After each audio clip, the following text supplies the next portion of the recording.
It was a warm afternoon in Wichita, Kansas, the kind of quiet suburban day that seemed to stretch on forever.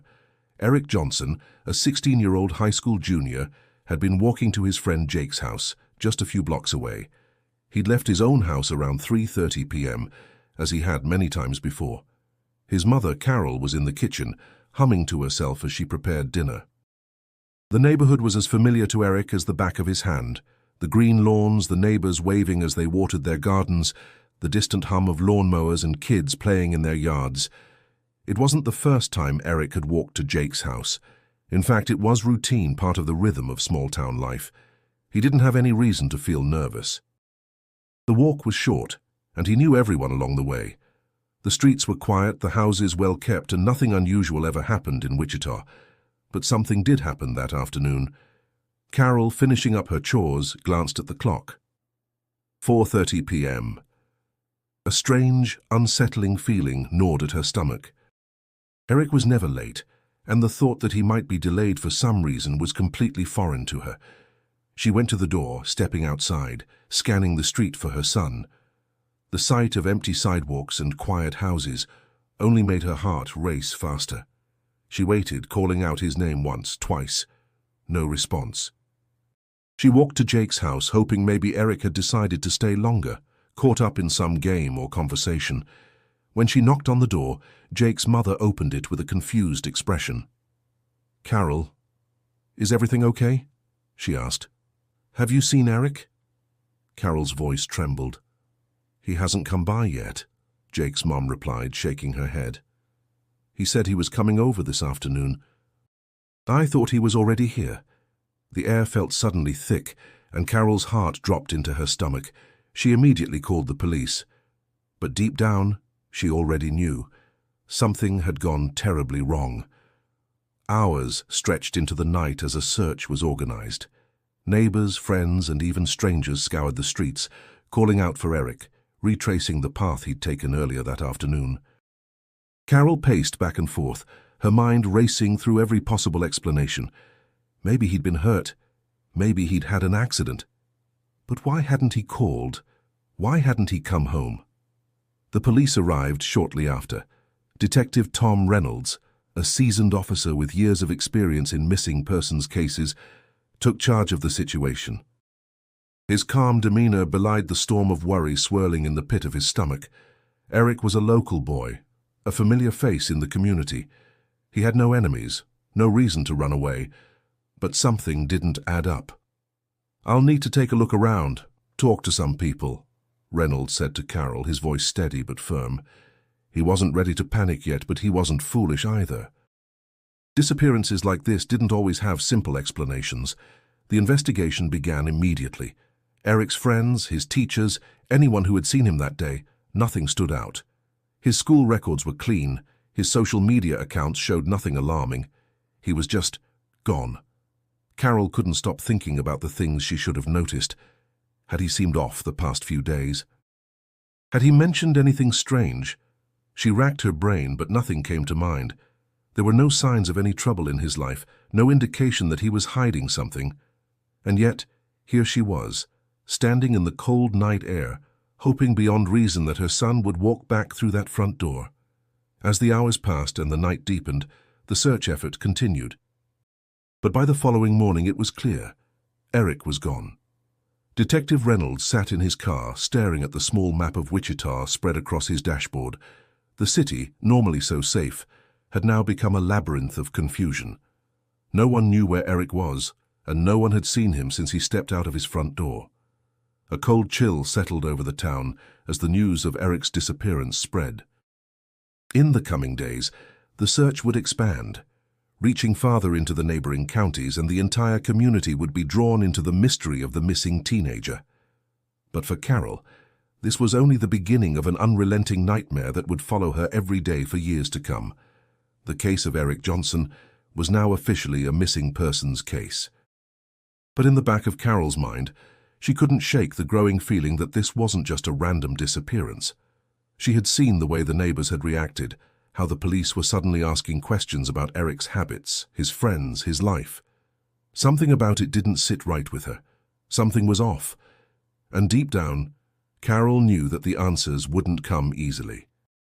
Days passed with no word from Eric. The search continued relentlessly, but as time wore on, the feeling of dread grew heavier in Wichita.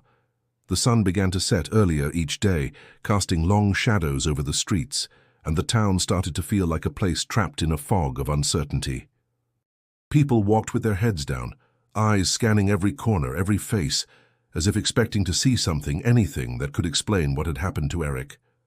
Carol couldn't sleep. Every time she closed her eyes, she saw Eric's face, his smile, his eyes full of the energy that came with being 16. She thought of how he would joke with her, telling her he'd be home by dinner, no matter how far away Jake's house was. That promise had been broken now, and with it, every comfort Carol once took for granted. By the third day, the police brought in more resources. Detective Tom Reynolds, the seasoned officer who had been assigned to the case, was relentless in his efforts to piece together any information. His team scoured the nearby parks, abandoned houses, and alleys, looking for any clue that might lead them to Eric. But every door they knocked on, every witness they questioned yielded nothing. "I don't get it," Tom muttered to himself, flipping through the notes on his clipboard. "No one saw anything unusual. No one heard anything. It's like he just vanished." Carol, sitting in the living room, overheard the conversation.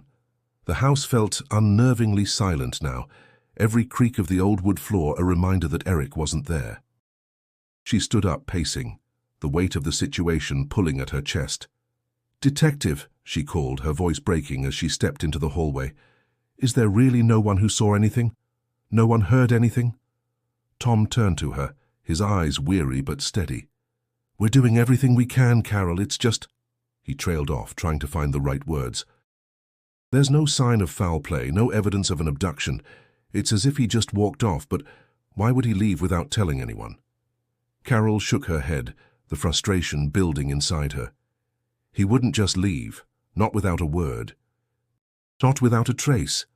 Tom looked at her with a quiet sympathy, understanding the pain behind her words, but there was a part of him that was beginning to question that very assumption. Could Eric have run away? Could there have been something in his life that no one had seen? Tom knew that sometimes the answers weren't as clear as people wanted them to be. As the days turned into weeks, the case grew colder. The police expanded their search radius, calling in volunteers to help search the nearby woods and rivers. No one questioned the urgency of it all, but as the sun set each day without answers, the hope that they would find Eric began to fade. The media picked up the story, and soon the entire town was talking about it. Posters of Eric, with his bright smile and hopeful eyes, appeared on every corner. His friends, his classmates, and even strangers filled the town square with candles and prayers. The town rallied behind Carol, but even with all the support, the emptiness remained. One afternoon, while Carol was walking down the street lost in her thoughts, a familiar face appeared. It was Jake, Eric's best friend. His eyes were red-rimmed, his face pale. He hadn't spoken much since Eric's disappearance, but Carol could see the weight of the situation in his posture. "Have you heard anything?" Carol asked, her voice desperate for any scrap of hope. Jake shook his head. "No, nothing." He paused, glancing nervously at the ground. "But I've been thinking. There was something strange that night, something I didn't really understand until now." Carol's heart skipped a beat. "What do you mean? What are you talking about?" Jake swallowed hard. "I don't want to say anything, in case it's just me overthinking it. But the night before Eric disappeared, he was acting different, quiet, like he was distracted, like he was hiding something. I didn't think much of it at the time, but now that I think about it, I don't know. Something didn't feel right." Carol grabbed Jake's arm, her voice shaky. "Why didn't you say anything sooner?" "I didn't want to make it worse," Jake said quickly. "I thought it was just, I don't know, maybe he was stressed or something. It wasn't until after he disappeared that I started to think maybe he knew something was going to happen." Carol felt a chill run down her spine. "Jake, please. What else do you remember? Did he say anything?" Jake hesitated for a moment, looking torn. Finally he spoke, his voice low. "He mentioned someone. Someone who I didn't know. Someone I'd never heard of. A name. I think it was Billy. I didn't really think about it until now, but I remember Eric saying it in passing, like he was trying to warn me about something. Carol felt a knot form in her stomach. Billy? She had never heard of anyone by that name. Who was he? What was Eric trying to tell Jake? Do you know where I can find this Billy? Carol asked, her voice trembling. Jake shook his head. I don't know, but I think I remember Eric talking about him once or twice. He never said much, just that he had a weird feeling about him. He didn't trust him, but I never thought anything of it. The realization hit Carol like a wave. There was something more to this disappearance than she had imagined. Someone, perhaps this Billy, had to know something. But what did Billy know? And where could she find him? The days grew colder, and the once vibrant streets of Wichita began to feel suffocating. Fall was giving way to winter, and with it came the realization that time was slipping away. Carol couldn't shake the feeling that something important had been missed, something just beyond reach, lingering in the edges of her mind. But the more she thought about it, the more she couldn't figure out what it was. By now, the case had captured the attention of the local news. Reporters gathered on street corners, interviewing neighbors and friends, but none of their questions seemed to bring answers. The case of Eric Johnson had become a story of a missing teenager, a mystery that had gripped the entire town. Yet, despite the media frenzy and the community's efforts, no progress was made. The police had run out of leads, and the investigation seemed to have hit a wall. That's when Sarah Mitchell, a young and eager detective from a nearby county, was assigned to the case. Sarah had a reputation for solving cold cases, and though she was relatively new to the force, her track record had quickly earned her respect. When she arrived in Wichita, she knew she was stepping into something big. This wasn't just another missing persons case. It was a case that had the entire town looking for answers, and Sarah was determined to find them. Her first day on the job felt like a whirlwind. Sarah reviewed the case files, studied the interviews with Eric's friends, and tried to piece together what had happened. She'd heard all the standard details: Eric's disappearance on the way to his friend's house, the thorough searches, the dead ends. But something didn't sit right with her. She wasn't buying the idea that a teenager just disappeared without a trace, without any reason. It wasn't adding up. The morning was cool when Sarah arrived at Carol's house. Carol was still reeling from the pain of her son's disappearance, but there was a glimmer of hope in her eyes when she saw Sarah at the door. "Detective Mitchell, right?" Carol asked, her voice hoarse from weeks of crying. "Are you going to be the one to find Eric?" Sarah nodded, offering a small smile. "I'm going to do everything I can, Mrs. Johnson. I know how much this means to you." Carol led her into the living room, where the room still felt eerily empty, a reminder of Eric's absence. "I've heard so many promises, Detective, so many dead ends." "I understand," Sarah said softly, sitting down across from her. "I'm not here to promise anything, but I am here to dig deeper. I'm going to look at everything again, from the beginning. Sometimes when cases go cold, it's easy to miss something, but there's always a thread somewhere, and I'm going to find it."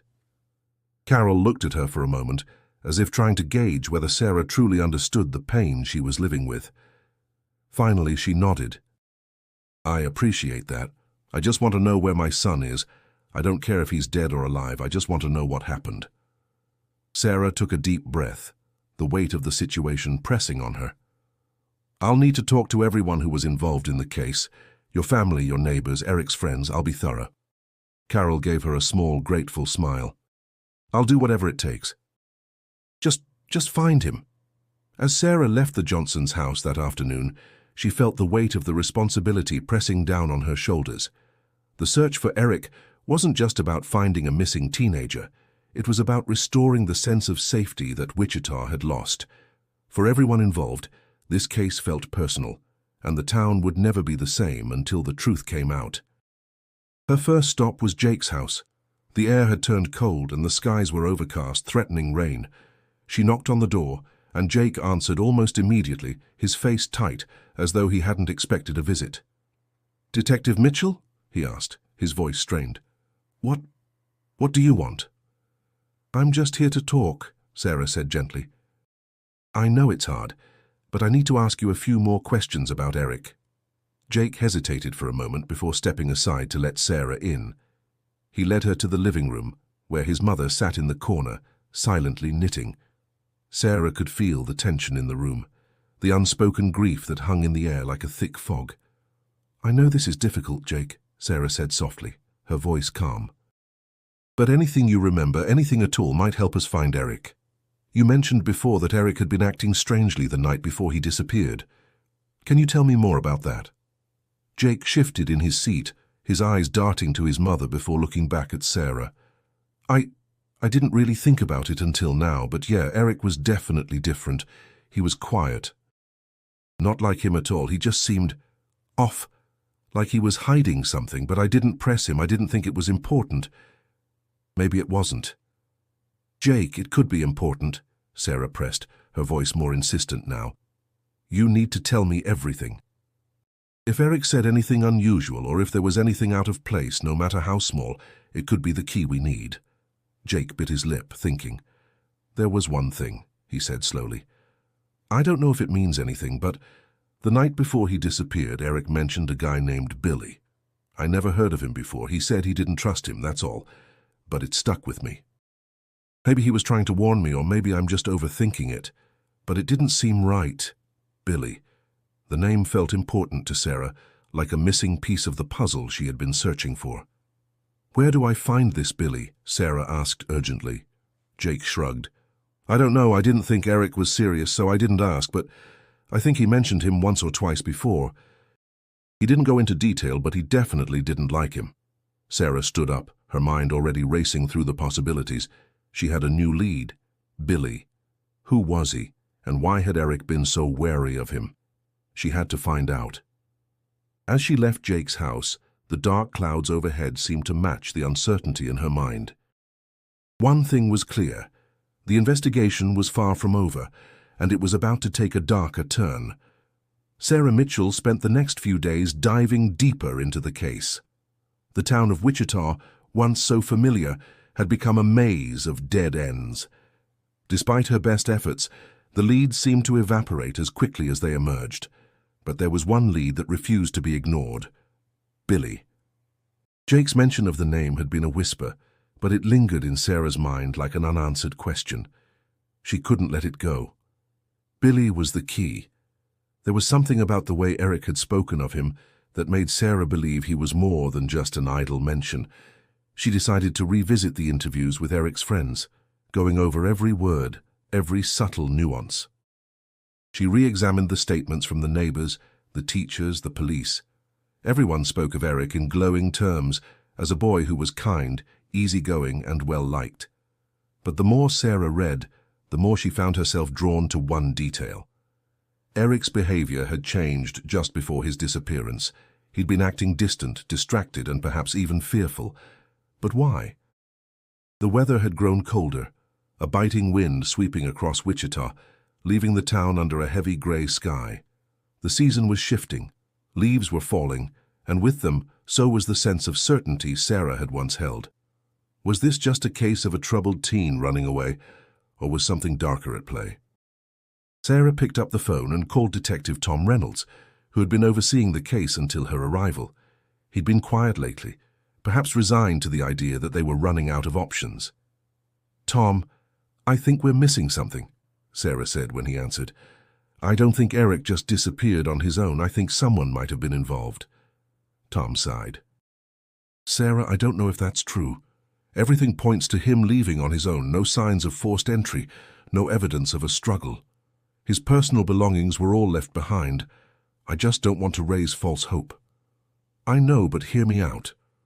What if Eric knew something was going to happen to him?" Sarah paused, trying to articulate her thoughts. "What if Billy, the guy he mentioned, is connected to this?" There was a long silence on the other end of the line. Finally, Tom spoke. "Billy? The name Jake mentioned? What makes you think he's involved?" "I don't have all the pieces yet, but something tells me Billy is central to this. I'm going to find him, Tom. I need to dig deeper." "Be careful, Sarah. We don't know what we're dealing with." The warning hung in the air, but Sarah didn't back down. She had a sense that the truth was closer than ever, and she couldn't stop now. Determined to track down Billy, Sarah began by asking around. She spoke to people who had known Eric in school, his classmates, anyone who could have insight into this mysterious figure. It didn't take long before she heard a name that seemed to come up in conversation more than once: Billy Parker. The more she inquired, the more she realized that Billy wasn't just a friend of Eric's. He was someone from Eric's past who had been tied to a group of boys who weren't exactly the best influence. Billy Parker had a reputation. He was known for hanging out with troublemakers, often getting into fights and even running with a group that had been involved in petty thefts around town. His name hadn't come up in the initial investigation, but now, with Sarah's persistence, the pieces were beginning to fit together. Sarah tracked down Billy's last known address, an old rundown house on the outskirts of Wichita. The kind of house you'd drive by without giving it a second glance. She parked her car a few blocks away, her eyes scanning the area. The neighborhood was quiet, almost too quiet. There were no kids playing in the yards, no dogs barking. It felt like a place forgotten by time, a place where secrets could easily be hidden. She approached the house, her footsteps crunching on the gravel as she reached the door. She knocked, her hand steady despite the adrenaline pulsing in her veins.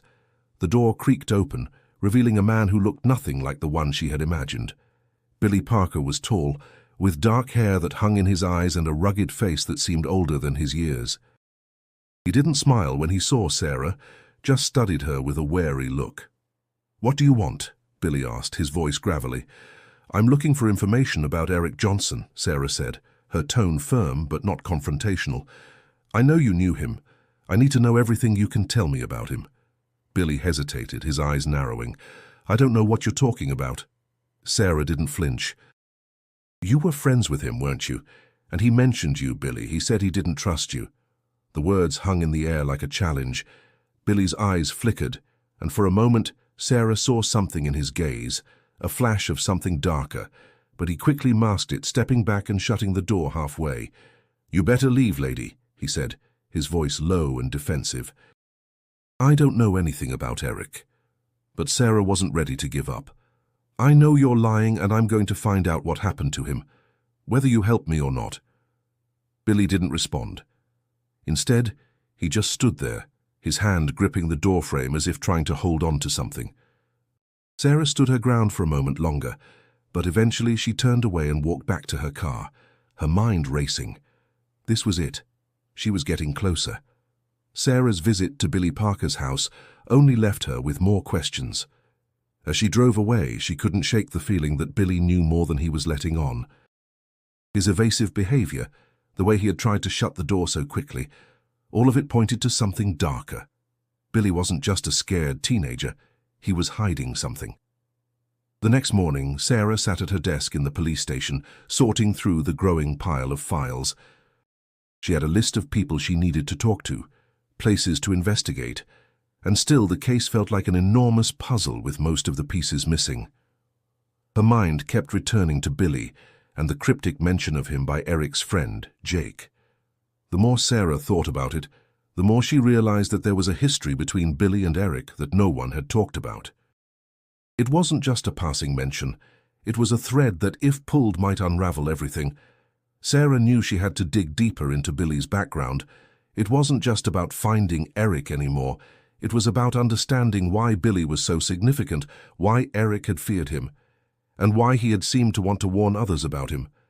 There was something in Billy's past that Sarah had to uncover. She started by going through Billy Parker's criminal record. As she typed his name into the system, she couldn't help but feel a sense of anticipation. Billy wasn't exactly a model citizen. Sarah had already heard enough from her interviews to know that. But the records painted a darker picture than she had expected. Billy had been involved in several petty thefts as a teenager, but what caught her attention was a single arrest that stood out. Billy had been questioned in connection to a string of robberies in the area, but no charges had ever been filed. His name had been linked to a group of troubled teens who often clashed with the law. But it wasn't just the arrests that got her attention. It was the fact that one of the victims of those robberies had been a family friend of Carol Johnson. Sarah's heart skipped a beat. Could Billy have been involved in something even more sinister? Had Eric somehow gotten mixed up with him? It was time to talk to Carol again. Sarah drove to the Johnson family's home, her thoughts swirling with the new information she had uncovered. When she arrived, Carol greeted her at the door, looking a little worn, but still determined. It had been weeks since Eric had gone missing, and the weight of the uncertainty was starting to show on her face. "Detective Mitchell," Carol said, her voice tired but steady. "Have you found anything, any leads?"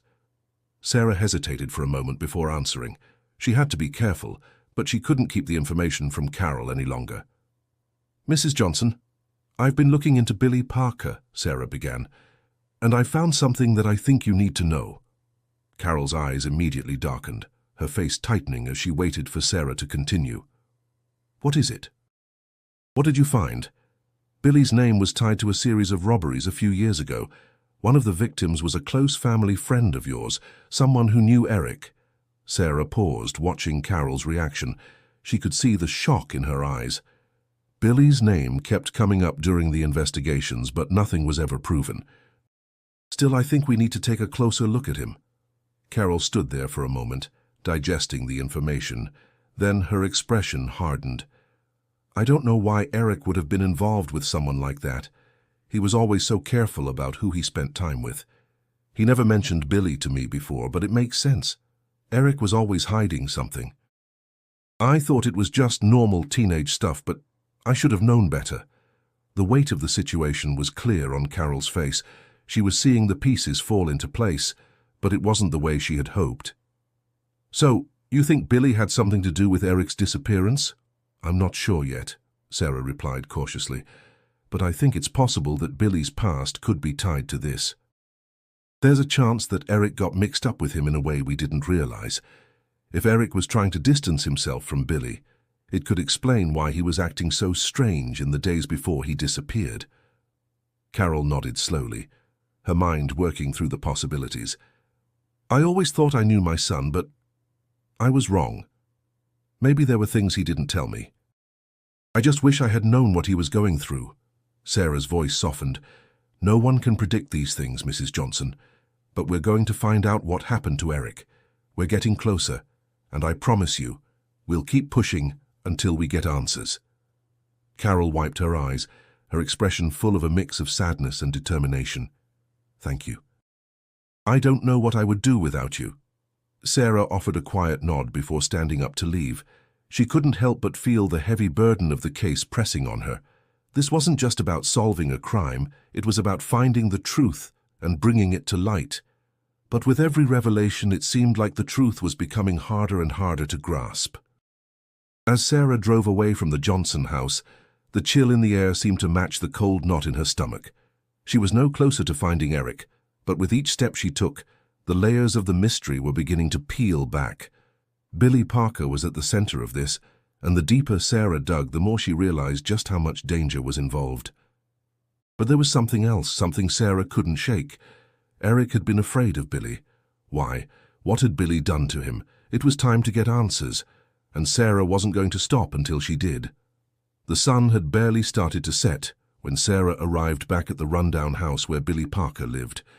The sky was a dull grey, the clouds heavy with the promise of a storm. There was something about the atmosphere that felt charged, like the calm before the storm. Sarah had been here before, but this time she wasn't leaving without answers. Billy had been evasive when she had visited him last, and she knew he was hiding something. Now, with the weight of the evidence on her shoulders, she wasn't about to let him shut her out again. As she approached the house, she noticed that the windows were dark, the front yard cluttered with discarded items and old furniture. The neighborhood around her was quiet, too quiet. No sounds of children playing, no cars passing by. The silence in the air only seemed to deepen her sense of foreboding. She knocked again, this time more firmly than before, her fingers steady on the doorframe as she waited. The door creaked open slowly, and Billy appeared, his face a mask of guarded indifference. "What do you want now?" Billy's voice was laced with suspicion, his posture defensive. "I need to talk to you," Sarah said, keeping her voice calm but unwavering. "About Eric?" Billy stiffened at the mention of Eric's name. His eyes flickered, betraying the calm exterior he was trying to maintain. "I already told you.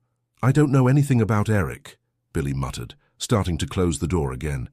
But Sarah was quicker. She placed her hand against the door, preventing him from shutting it. "You're lying, Billy," she said firmly.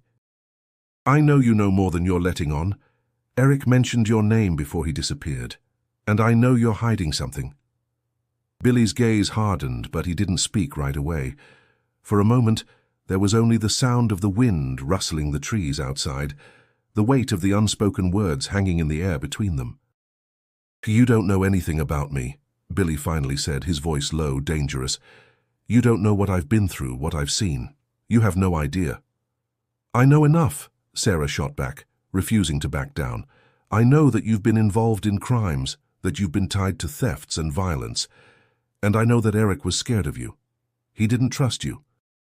And now he's gone." Billy's eyes flashed with something between anger and guilt. "You think I had something to do with it?" he spat. "You think I'm responsible for whatever happened to Eric?" "I think you know exactly what happened," Sarah said, her voice growing colder. "I think you were involved, and I think you've been hiding the truth. You owe it to Eric, to his family, to tell me what you know." Billy's fists clenched, his jaw tightening. For a moment, Sarah thought he might lash out at her, but instead he stepped back, opening the door just enough for her to see into the dimly lit interior of the house. "You don't get it," he muttered, his tone softer now, almost resigned. "I didn't want any of this." Eric got himself into something he couldn't get out of. Sarah's heart skipped a beat. "What do you mean? What was he involved in?" Billy swallowed hard, avoiding her gaze. "There's this group, a gang or whatever you want to call them. They're not the kind of people you want to mess with. Eric got involved with them and it wasn't good. He thought he could get out, but he couldn't." Sarah's mind was racing.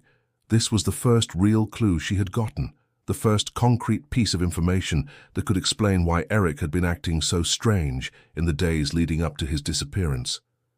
"Who are they? Who are these people?" Sarah demanded, her pulse quickening. Billy shook his head, clearly uncomfortable with the conversation. "I can't tell you that.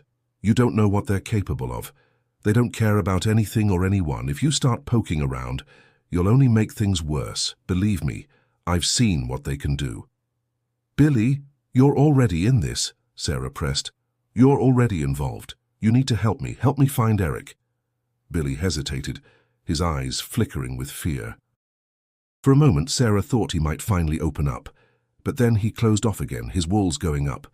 "I can't," he said, his voice barely above a whisper. "I'm already in too deep. If they find out I talked to you, I'm as good as dead."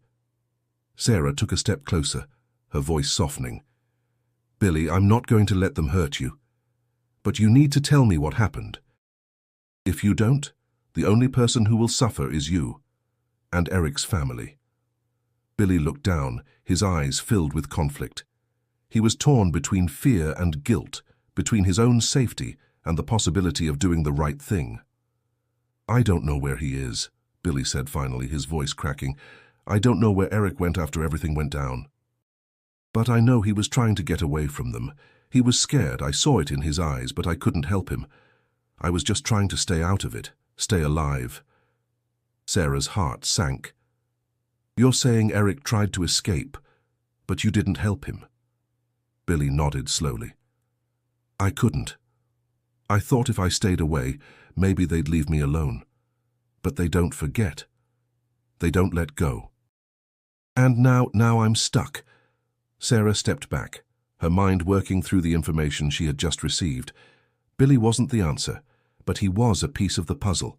She had to find these people. She had to find out what had happened to Eric.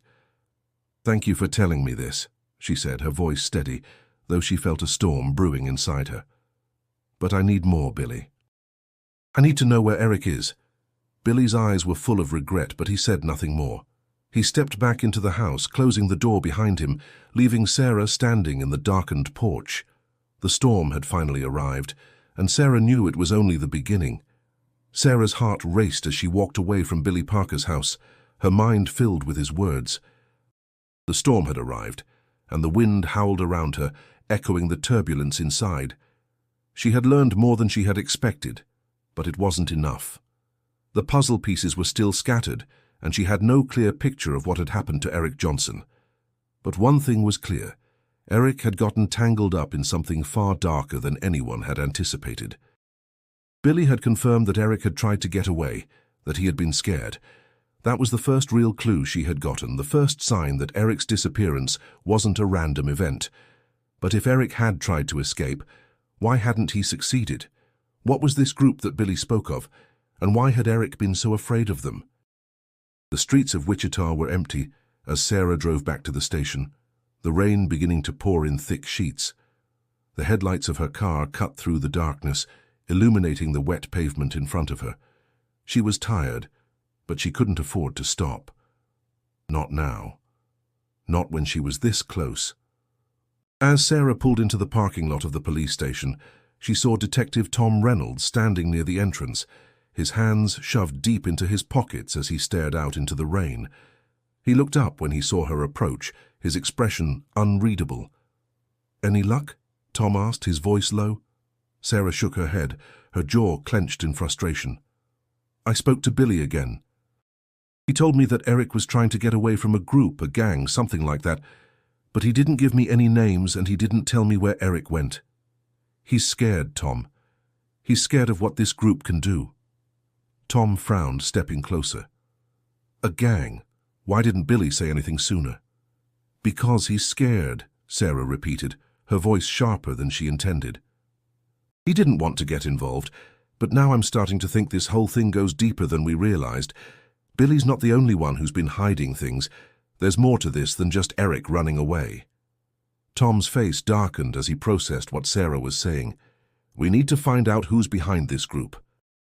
We need to get more information, figure out who Eric was really involved with."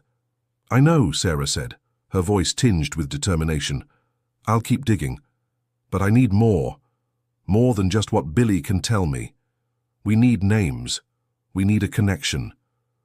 We need to know what they've been doing in this town." The two detectives stood in silence for a moment, the sound of the rain tapping against the windows of the station. Finally, Tom broke the quiet. "I'll have the team look into any known gangs or criminal groups in the area. If Eric was involved in something like that, we need to know about it." He paused, his gaze hardening. "We'll get to the bottom of this, Sarah. We can't let him disappear without a trace." Sarah nodded, feeling a wave of relief. Tom might have been more cautious in his approach, but she knew he was committed to finding the truth. They were in this together now. The following days were a blur of activity. Sarah worked tirelessly, pulling at every lead, questioning everyone she could find who might know something about Eric's involvement with this mysterious group. She spent hours poring over records, trying to find any connection that could explain why Eric had been targeted, or why he had been running. It wasn't until Sarah re-examined the records of the petty thefts that Billy had been involved in that a connection began to form. The name of a certain business owner came up repeatedly in the reports, a man named Richard Hale. Richard had been a victim of several break-ins over the years, but each time the police had been unable to make any arrests. What stood out, however, was that Richard Hale had also been linked to several shady deals in the local area, ones that hadn't been fully investigated. Could this Richard Hale be the connection Sarah was looking for? Had he been the one pulling the strings behind the scenes, using Billy and the others as pawns in some kind of criminal enterprise? It was time to pay Richard Hale a visit. Sarah pulled into the parking lot of Hale's business, a small pawn shop nestled on the edge of town. The shop was quiet, the windows dimly lit by the flickering neon sign hanging above the door. As Sarah stepped out of her car and walked toward the entrance, she couldn't shake the feeling that something was off. The shop had the look of a place that had seen too much. Too many deals done under the table, too many secrets buried beneath the surface. She pushed the door open, the bell above it ringing with a hollow sound. Inside, the air was thick with the smell of old leather and dust. Rows of shelves lined the walls, filled with all sorts of items, electronics, tools, watches, and jewelry.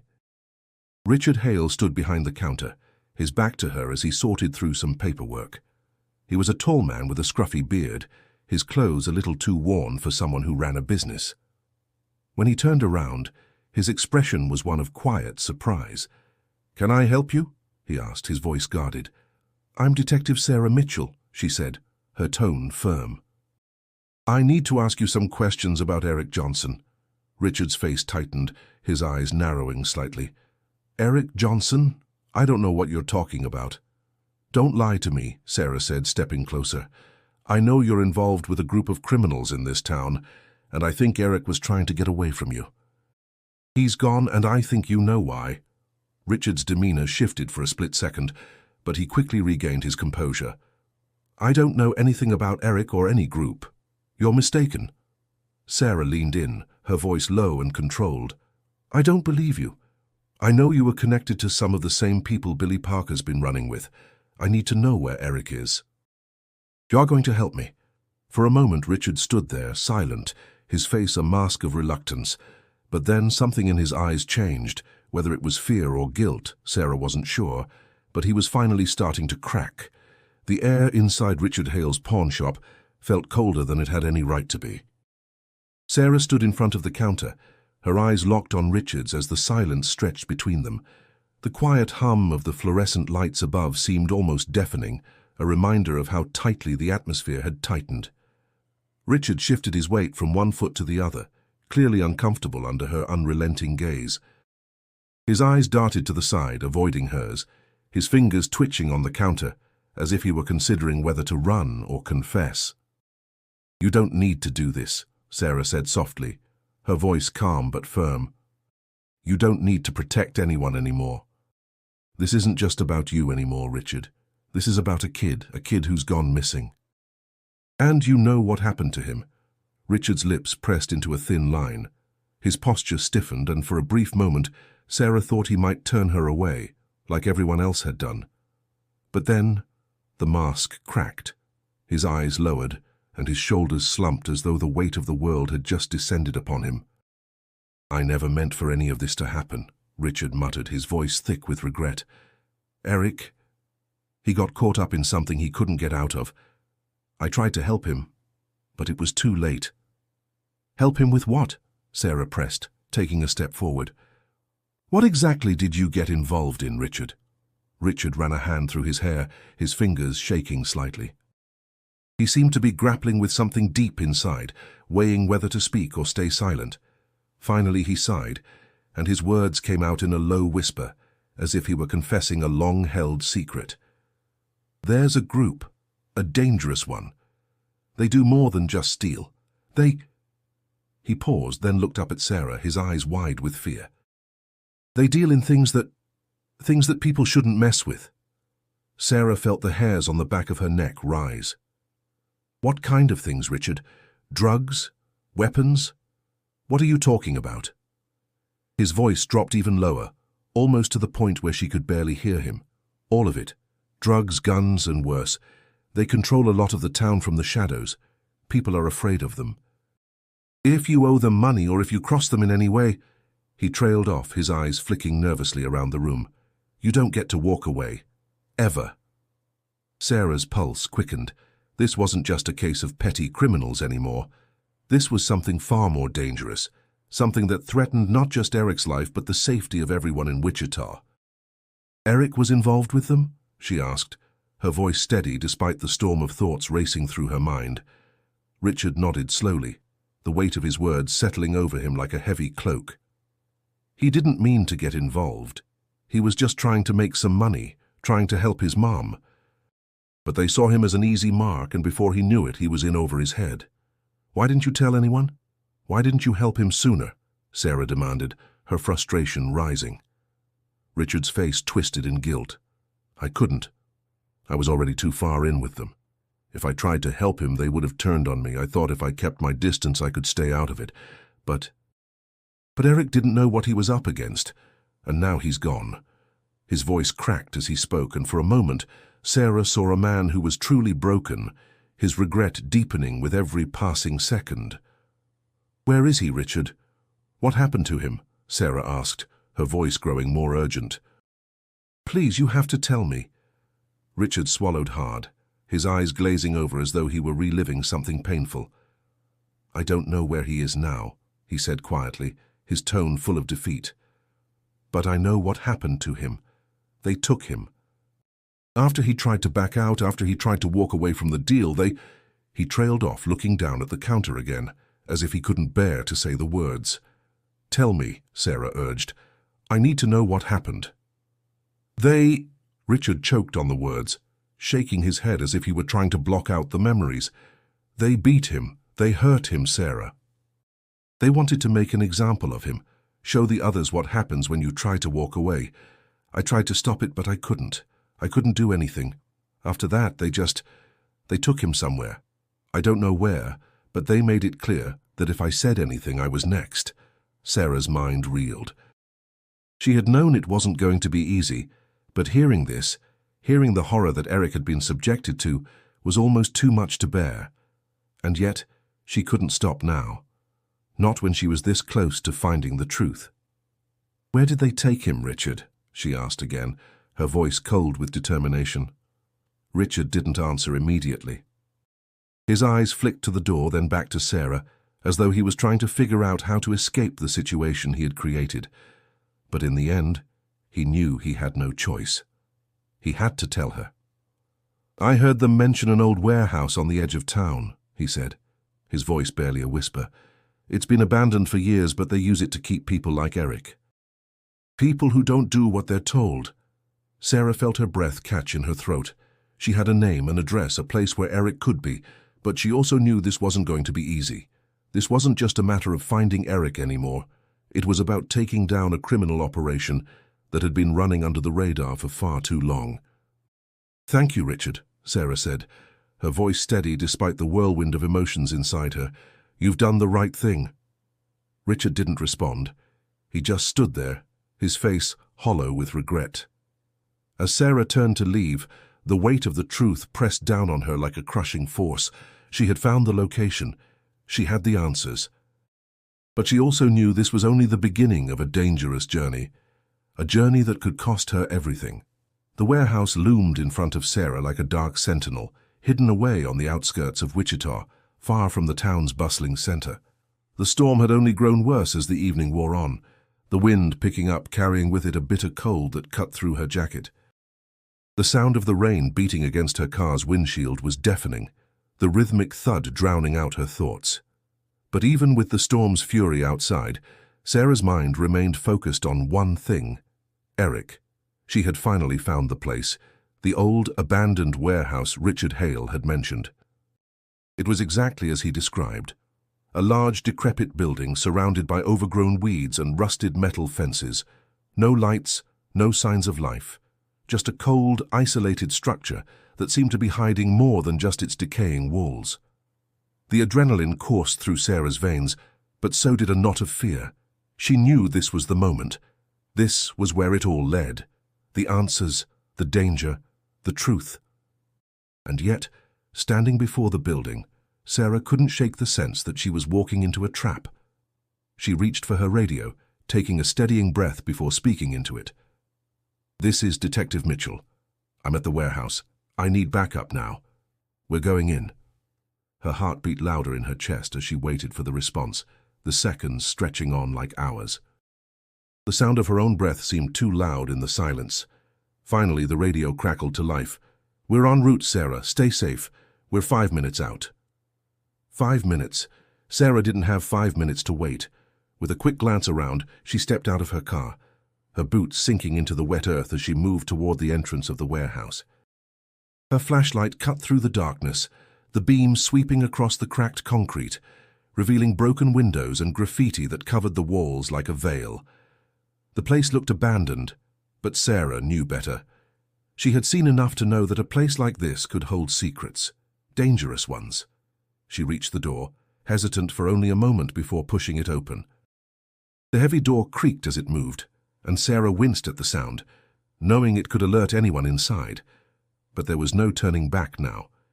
Inside, the air smelled of mildew and stale wood, a thick layer of dust coating everything in sight. The beam of her flashlight danced over the rusted machinery and empty crates that filled the space. The silence was unnerving. No movement, no voices. But Sarah could feel it, the weight of something lurking just out of sight. Her steps echoed as she moved further into the building, her mind racing with the knowledge that Eric had once been here, that whatever had happened to him had occurred in this very space. This was where he had been taken, where he had been hurt, and now Sarah had to find him. She was just about to turn the corner when a noise made her freeze, a faint shuffle of feet on the floor. It was soft, almost imperceptible, but it was enough to make her heart race. Sarah's hand instinctively went to her holster, fingers brushing the cold metal of her gun. She moved slowly, cautiously, rounding the corner, her flashlight sweeping over the dimly lit room. Her breath caught as the light landed on a figure crouched in the shadows. Eric. He was sitting on the floor, his back against the wall, his face bruised and battered. His clothes were torn, his eyes dull with exhaustion. But despite the damage, despite everything he had been through, Sarah saw the flicker of recognition in his eyes as he turned to look at her. "Eric," Sarah breathed, her voice thick with emotion. "It's me, I'm here, you're going to be okay." Eric's lips trembled, but he didn't speak. His eyes seemed to search hers, as if unsure whether he was dreaming or if he could truly believe that someone had come for him. The silence between them felt like an eternity. Finally, his voice, weak and barely audible, broke the quiet. They're going to kill me," he whispered, his words hoarse. "They were going to make me disappear. No one can help me." Sarah's heart broke at the words, but she couldn't let herself show it. She had to stay focused. She had to get him out of there, no matter what. "I'm here now," Sarah said, moving toward him, her voice firm. "We're going to get you out of here. You're not alone anymore." Before she could take another step, a voice from behind her froze her in place. "Don't move." Sarah's body tensed, her instincts kicking in. She spun around, her flashlight flickering over the figure that had stepped into the doorway. It was Billy Parker. He was standing there, a gun in his hand, pointing it directly at her. His expression was unreadable, his stance defensive but uncertain, as if he didn't quite know what to do with himself. The tension in the air was thick enough to cut with a knife. "Billy," Sarah said, her voice calm but with an edge. "What are you doing here?" Billy's eyes darted between Sarah and Eric, his gun wavering slightly in his grip. I didn't want to be part of this anymore. I didn't want anyone to get hurt, but I couldn't stop them. You don't understand." "I understand enough," Sarah interrupted, keeping her voice steady. "I know you're scared, but this isn't the way out. Put the gun down, Billy." Billy swallowed hard, the gun still shaking in his hands. "They'll kill me too," he said, his voice cracking. "They won't let me go. They'll come after me, after both of you."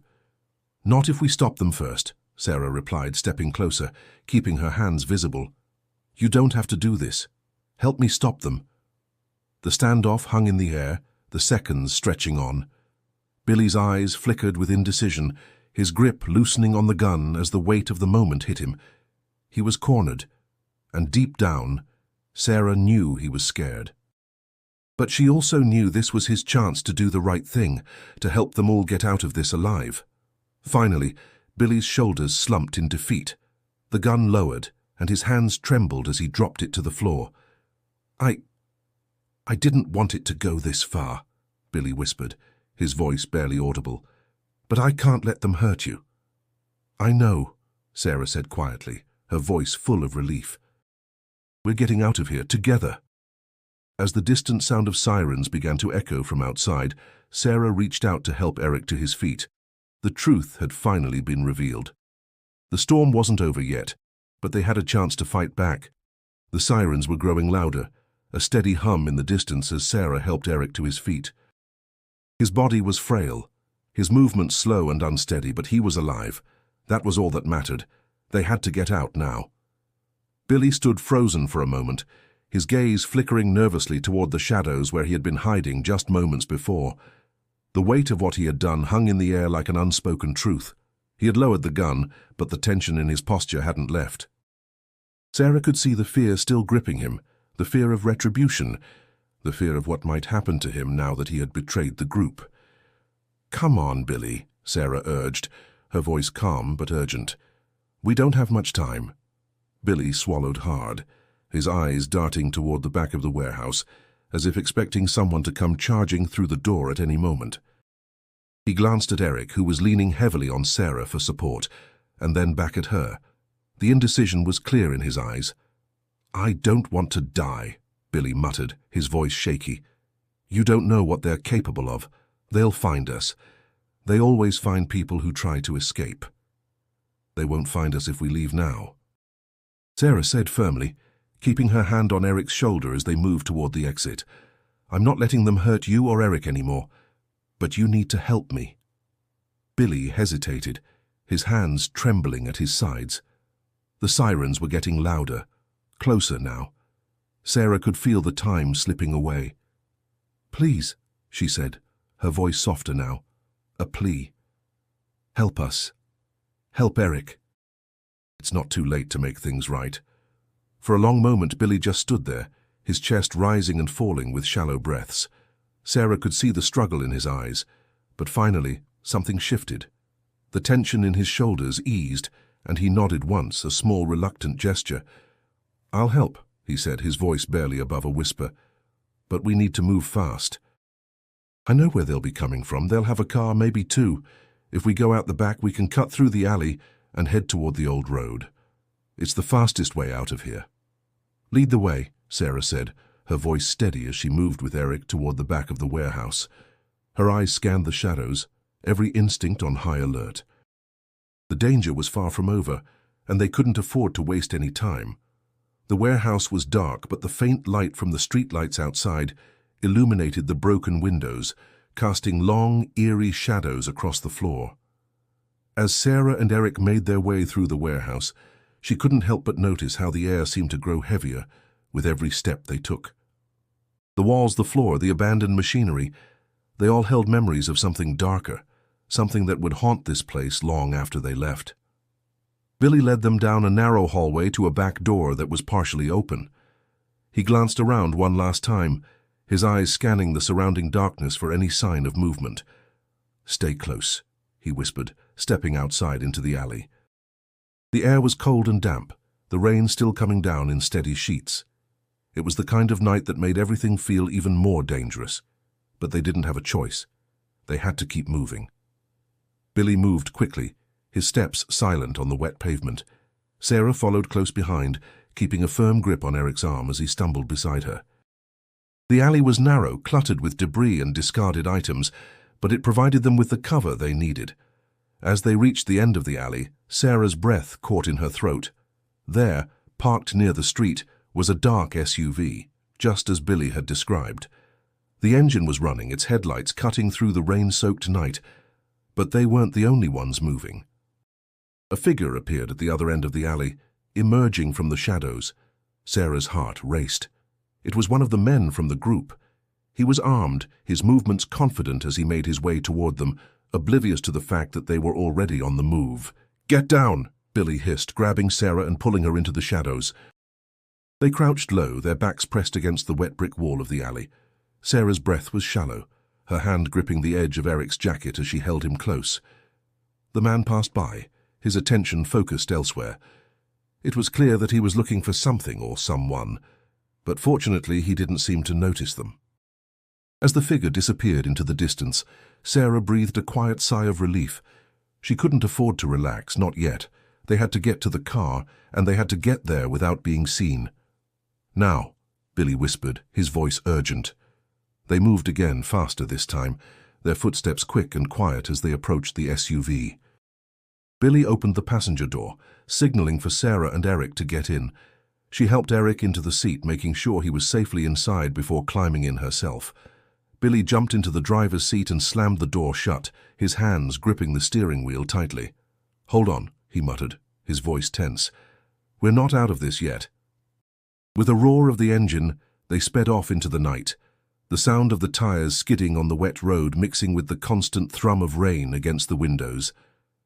Sarah looked over at Eric, who was now slumped in the seat, his eyes closed in exhaustion. He was safe for now. But the journey was far from over. They had escaped the immediate danger, but the road ahead would be long and filled with uncertainty. The men who had taken Eric weren't just going to let them go, not without a fight, but for the first time in weeks, Sarah allowed herself a moment of hope. They were out. They had a chance. And she wasn't going to stop until the truth was revealed and justice was served. The car sped through the darkened streets of Wichita, the rain still pouring relentlessly from the sky, creating a blurred, streaked effect across the windows. Sarah's mind was racing as she sat beside Eric, who was still recovering from the physical and emotional toll of his captivity. He had fallen into a tense silence, his body curled up slightly as he leaned against the window, staring out into the storm. Billy at the wheel was visibly shaking, his grip tight on the steering wheel, his knuckles white. Despite the fact that they had made it out of the warehouse, he was still terrified.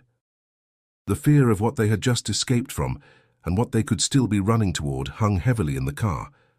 Sarah broke the silence, her voice low but firm. "Billy, we need to talk. We need to know everything. I need to know who they are and what they're planning." Billy glanced at her for a moment, his eyes haunted. He took a deep breath before speaking, his voice rough. "They're called the Red Dawn Syndicate. It's a criminal group that's been running in and out of Wichita for years, but they've always managed to stay under the radar. They deal in weapons, drugs, extortion. You name it. They've got a hold on a lot of people in this town." Sarah's stomach churned. This wasn't just a local gang or small-time criminals. This was something much bigger, more dangerous. "How deep are they involved? Who are the leaders?" Billy hesitated, clearly torn between helping them and protecting himself. "It's hard to say. Their leader, a guy named Marcus Hale, is the one running the show. He's Richard Hale's brother. Richard's always been the front, the face people know. But Marcus is the real power. He's the one who controls everything from the shadows." Sarah's mind raced as she processed the information. Marcus Hale? So the whole time this was connected to the Hale family. This is bigger than just Eric getting mixed up with the wrong people. This goes all the way to the top. Billy nodded, his eyes downcast. "Yeah, and it's worse than you think. They've been using people like Eric, like me, as pawns. If you're useful to them, they keep you around. If you're not, well, they make you disappear." Eric flinched at the mention of his own name, his hands gripping the seat as if to steady himself. Sarah could see the trauma in his eyes, the emotional scars that would take much longer to heal than the physical ones. "What happened to you, Eric?" Sarah asked, her voice softening as she looked at him. "What did they do to you?" Eric swallowed hard, his voice barely audible. They kept me locked up for days. I don't even know how many. They told me I had to work for them, do what they said, or they'd hurt my family. At first I thought they were just threatening me, but they weren't.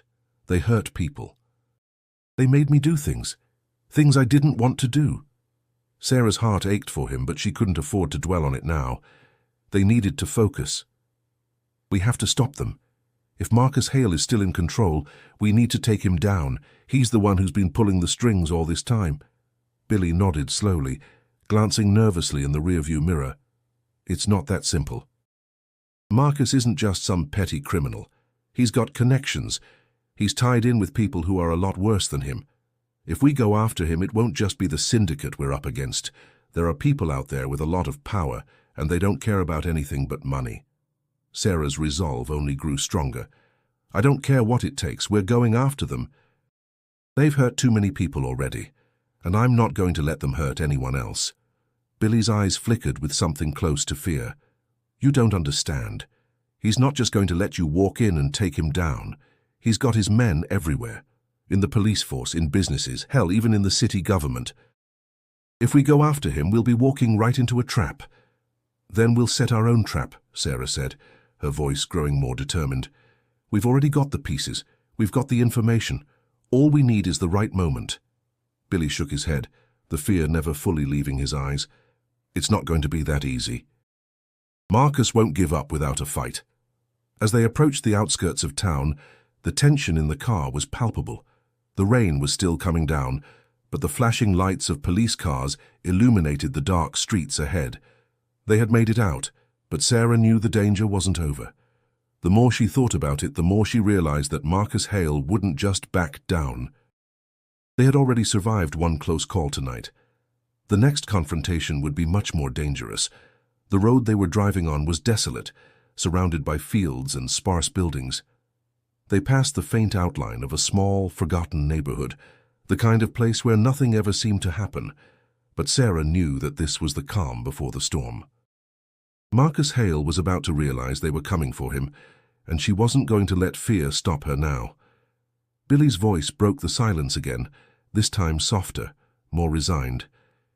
"If you want to take him down, you need to be ready for anything. They'll come after you, after all of us, if we make a move. You're not just up against criminals, Sarah. You're up against a whole system." Sarah met his gaze in the rearview mirror, her voice unwavering. "I'm ready. I'll take them down, no matter what it takes." As the car continued down the darkened road, Sarah knew that there was no turning back now. The final showdown was coming, and she was prepared to face it head-on. The night was closing in, the rain finally beginning to subside, leaving behind a heavy silence that seemed to weigh down on the streets. The city of Wichita felt like it was holding its breath as Sarah's car sped down the winding roads toward the industrial area at the edge of town. Every turn they took, every moment that passed, drew them closer to the showdown they had been running toward. Eric had barely spoken since their escape from the warehouse. His eyes were distant, lost in the dark corners of his mind, as the reality of what he had been through sank in. Billy, on the other hand, was fidgeting in the passenger seat, his eyes constantly darting to the rearview mirror, his nerves on edge. He knew the gravity of what was about to happen, but he still wasn't entirely sure where he stood in all of this. "Billy," Sarah said, breaking the silence. Her voice was calm, but there was an edge of urgency. "You're sure Marcus Hale will be there?" Billy's hands clenched, his eyes flicking nervously. "Yeah, I'm sure. He'll be at the old factory, where they've been running operations out of. It's a place they've used for years to stash weapons and drugs. If he's not there, he'll be close by. It's his turf." "Are you sure this is the only place?" Sarah pressed, her grip tightening on the steering wheel. "There's no backup plan?" Billy hesitated, then shook his head. "No backup. They'll be expecting us. If we go in now, we can take them by surprise. But after that, we'll be outnumbered." Sarah didn't respond immediately. She wasn't worried about the numbers. What mattered now was getting in and taking Marcus down. That was the only thing on her mind. The car slowed as they approached the entrance to the industrial complex. The looming silhouette of the factory rose ahead, its outline barely visible in the dim light from the street lamps. Sarah could feel her pulse quicken, her entire focus narrowing on the task at hand. They were close. Too close. As they passed through the gates, Billy suddenly straightened in his seat, his eyes sharp and alert. "There," he whispered, pointing toward a row of parked trucks near the entrance. "That's where they'll be." "We've got to move fast." Sarah pulled the car over to the side, cutting the engine. The silence in the car was suffocating, the only sound the rhythmic breathing of the three of them. The moment had arrived. "Eric, stay down," Sarah instructed, her voice steady. "Stay close to me, Billy, you stay with us. We go in together, or we don't go in at all." Billy nodded quickly, the gravity of the situation sinking in. "Right. Together." They got out of the car in unison, moving quietly across the yard toward the entrance of the factory. The heavy rain had left the ground slick with mud, making each step careful, deliberate. The cold night air nipped at their skin, the only light coming from the faint glow of the street lamps and the factory's dimly lit windows. As they neared the door, Billy motioned for them to stop. He glanced around, making sure the coast was clear before crouching low to the ground. "They've got guards posted at the front. We'll have to get in through the back." Sarah's heart raced, but she didn't hesitate. "Lead the way." The three of them moved quickly and quietly, staying close to the shadows as they made their way toward the back of the building. Billy was the first to reach the rear door, his hands fumbling for the handle. He paused for a moment, listening, then slowly eased it open. The door creaked softly, but it was enough to alert the two men standing nearby. "Hey!" one of the guards shouted, his voice rough. He was moving toward them, his hand reaching for his gun. Before Sarah could react, Billy had already moved, darting toward the guard and taking him down with a quick, calculated move. The other guard turned, but Sarah was faster. She raised her weapon and shot, the sound echoing in the cold air, sending the second guard crumpling to the ground. "They're going to know we're here now," Billy muttered as he pulled the bodies out of sight. "We've got to move, quick." Sarah nodded. "Let's go.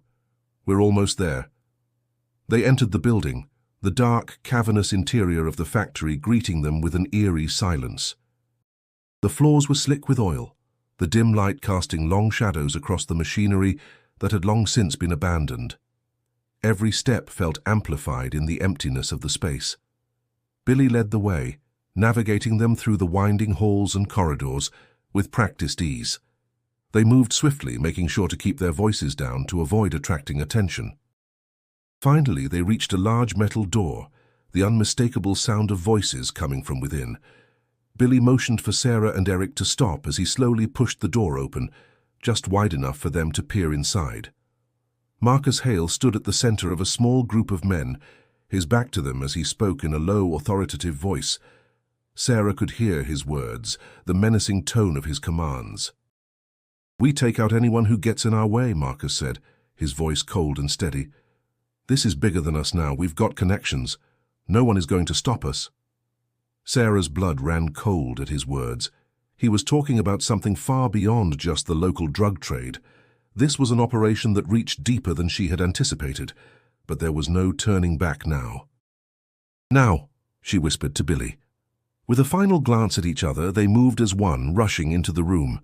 The men scattered, but Sarah was already aiming her gun at Marcus.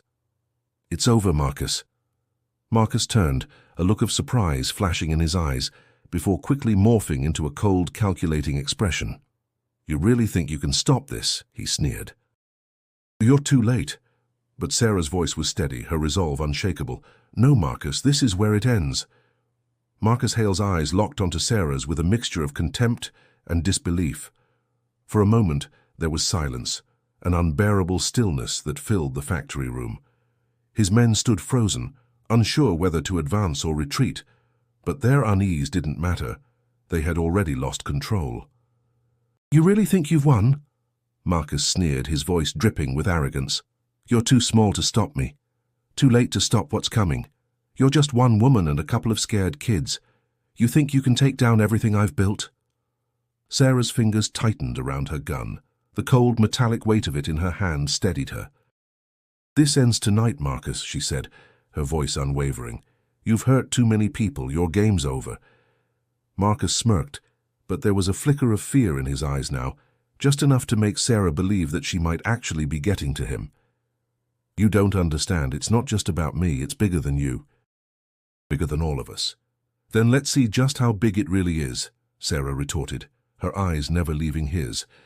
The tension in the room grew thick, like the moment before a storm. Billy was standing off to the side, his body tense, eyes flicking between Sarah and the men who were still trying to make sense of the situation. Eric was close by, his face pale, his hands clutching the fabric of his jacket. He was trying to stay hidden, but his presence was enough to remind Sarah of the stakes.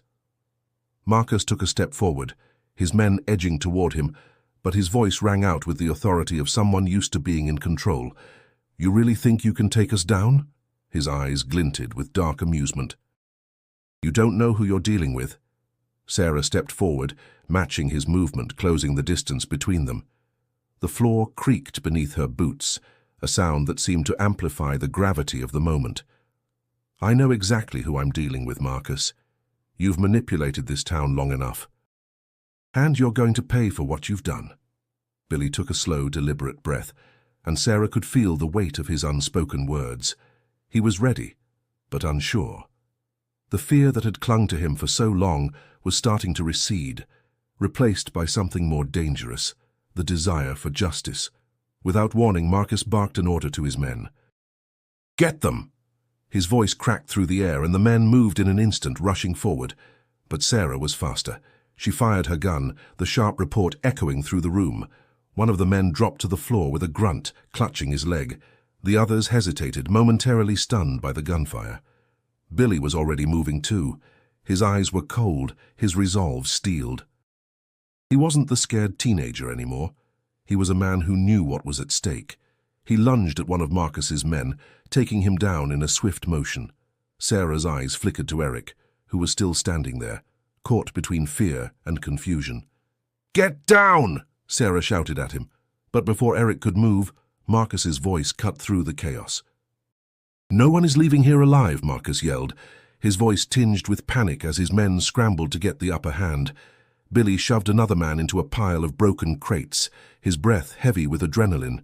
"You hear that? He's done. This ends now."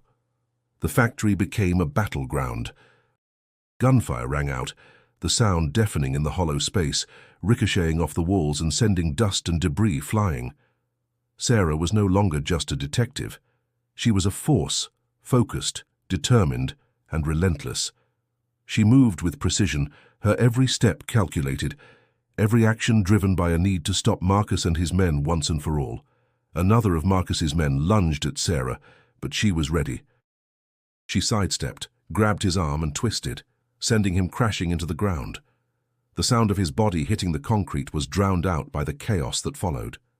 Meanwhile, Eric had finally moved, his body shaking but his eyes now filled with a new resolve.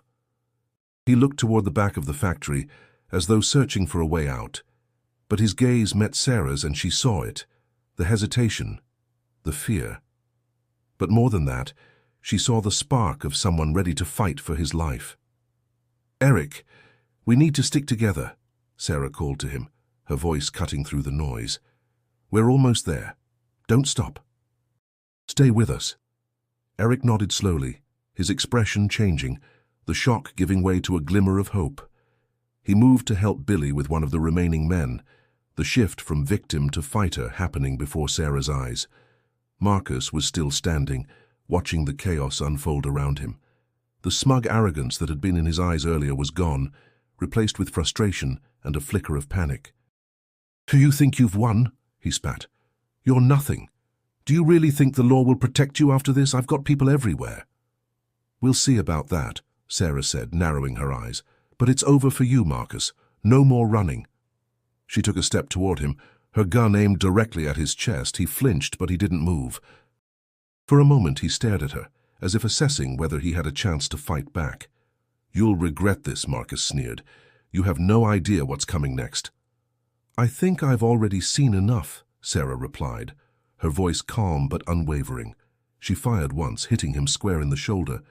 Marcus staggered back, his expression contorting in pain. His men were retreating, knowing the battle was lost. The fight had ended, but the aftermath was still looming. Billy stood over one of Marcus's fallen men, panting, his eyes meeting Sarah's. "It's done. It's really over." Sarah nodded, but there was no relief in her expression. Not yet. The truth would come out. Justice would be served. But tonight, they had taken the first step. The fight was over for now, but the road to recovery was just beginning. The factory was eerily quiet after the chaos had settled. The sounds of gunfire had stopped, leaving behind only the faint hum of the overhead lights and the echo of heavy breathing. The dust that had been kicked up in the battle hung thick in the air, and the faint scent of smoke lingered. Sarah stood in the center of the room, her gun still drawn, her heart still racing. The adrenaline was wearing off, and the weight of everything that had just happened was beginning to settle on her shoulders. She could feel the weight of the lives lost, of the lives saved, and the reality of what it took to get here. Billy stood nearby, breathing heavily, his face pale, but his posture was more relaxed now that the immediate threat had passed. Eric, too, seemed to be recovering, though his body was still shaken from everything he had endured. He had been through hell, and Sarah knew it would take time for him to fully come back from the darkness he had been pulled into. The room was still. Only the sound of distant sirens could be heard, signaling the arrival of backup. The cavalry was coming, but for now, Sarah was alone with her thoughts, standing amidst the wreckage of a battle that had taken everything from them. Billy was the first to speak. "We did it," he said, his voice a mixture of disbelief and relief. He was looking at the body of Marcus Hale, sprawled on the floor where he had fallen. "He's really gone. I didn't think we'd make it out." Sarah didn't answer right away. Her eyes scanned the room, moving over the bodies of Marcus's men and the remnants of their fight. She was grateful, but there was no satisfaction in the victory. This was far from over. Turning her attention back to Billy, Sarah spoke. You helped. I know you didn't want to be part of this, but you did the right thing. You helped us stop him." Billy gave a tight nod, his hands shaking slightly. "I didn't have much choice, did I?" he said bitterly. "I was already in deep and I wasn't going to let you all die for it, but damn, it feels, I don't know, weird. Like I've been living in this shadow for too long, and now that it's gone, I don't even know what to do." Sarah understood. She had seen what fear and regret did to people, and Billy wasn't immune to it. He had been trapped in a system that had promised safety and power, only to deliver destruction and fear. But now the choice to step out of that shadow was his. Eric, who had been silent up until now, finally spoke. His voice was hoarse, his words coming out in a low, shaky whisper. "What happens now?" He glanced around the room, his face showing the exhaustion and confusion that had settled over him. "I mean, I'm alive, but everything's changed. I don't know what to do next." Sarah turned to him, her eyes softening. He had been through hell and there was no way to undo that, but there was a path forward. Now you get to choose. You get to choose who you want to be after all of this. No one can make that choice for you, Eric. It's all yours. Eric's eyes flickered with uncertainty, but he nodded slowly. "I don't know if I can go back to who I was," he said, his voice cracking slightly.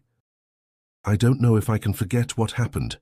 "You don't have to forget," Sarah replied, her voice steady and firm, "but you do have to keep moving forward. This isn't the end.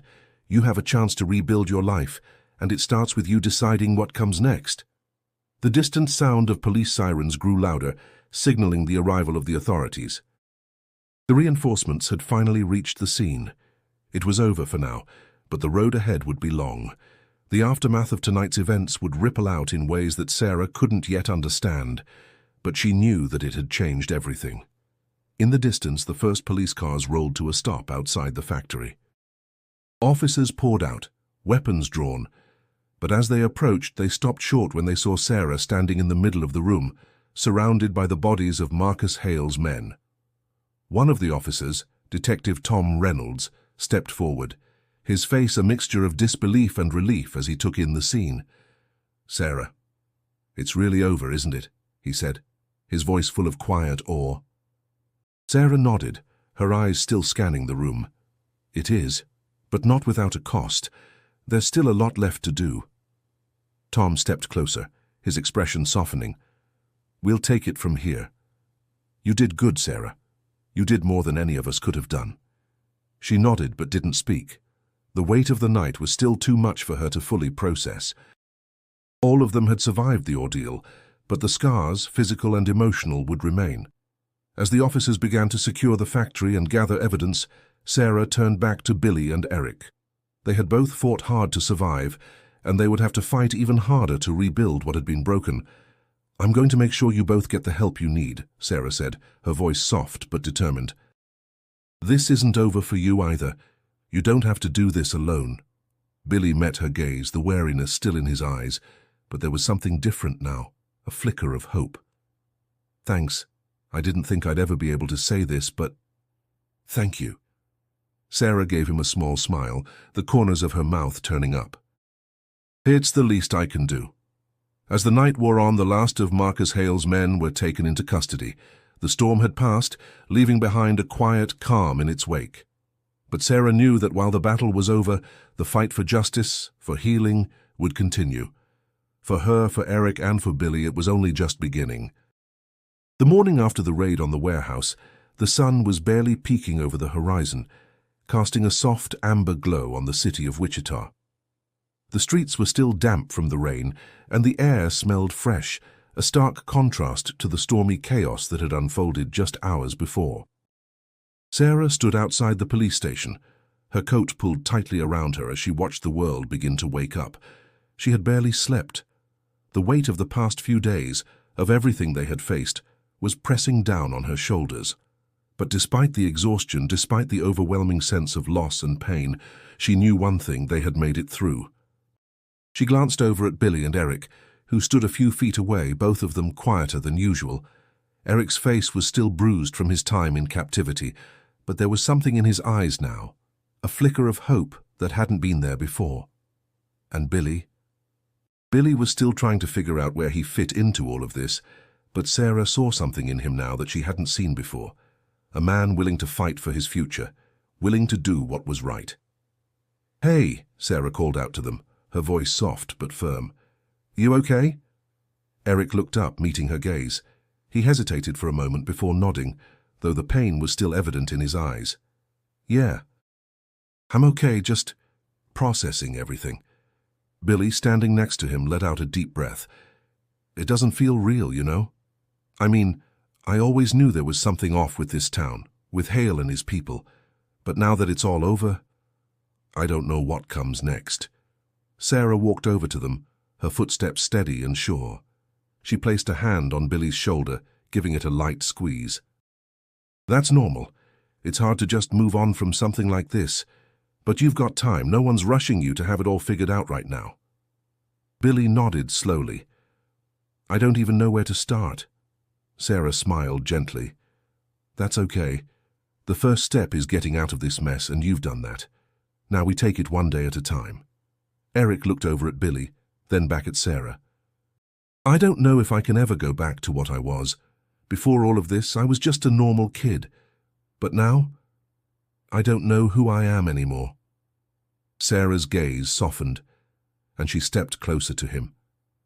"You're still you, Eric.